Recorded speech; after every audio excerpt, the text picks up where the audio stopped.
ছয়গড় হাতীখোলাত শ শ বিঘা ধান খেতিত ওলাইছে পতান। কোম্পানীৰ ধান ৰোপণ কৰি ৰাইজে খালে ৰামটাঙোন। মূৰে কপালে হাত দিছে দৰিদ্ৰ কৃষকে। নীৰৱ অসম চৰকাৰৰ কৃষি বিভাগ। নীৰৱ ধান বীজ যোগান ধৰা কোম্পানী। অসম চৰকাৰৰ কৃষি বিভাগত চলিছে কি?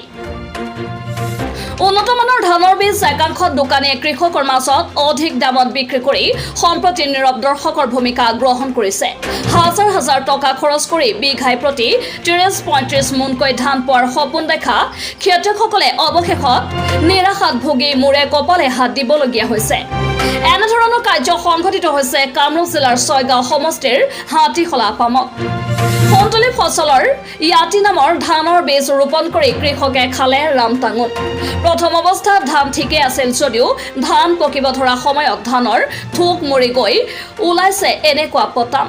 হাতীখোলা গাঁৱৰ প্ৰায় ৪০ গৰাকী খেতিয়কে ৰুইছিল সোণালী ফচলৰ ইয়াতি নামৰ এই ধানৰ বীজ।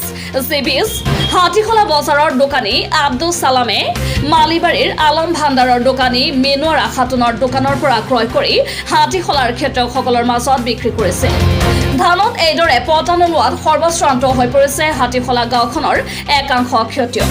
সেয়েহে জিলা কৃষি বিষয়াৰ দ্বাৰা তদন্ত ও চৰকাৰৰ হস্তক্ষেপ দাবী কৰিছে ভুক্তভোগী কৃষক ৰাইজে।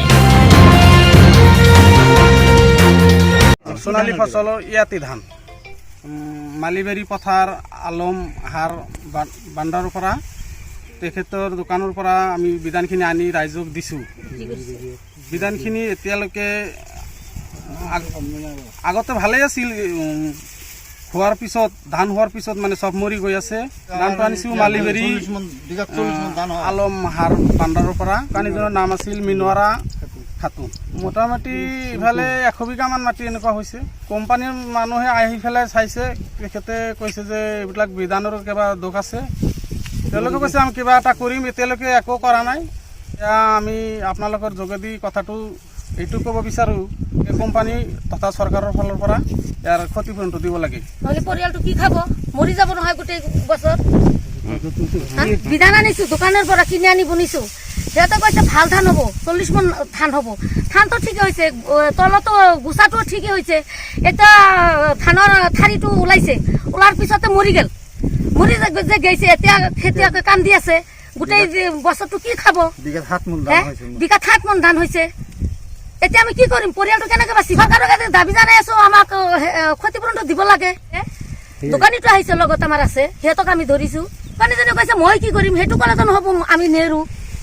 আমি খেতি কৰিছোঁ, এতিয়া আমি গোটেই দিন কি খাম, আমি কি কৰিম?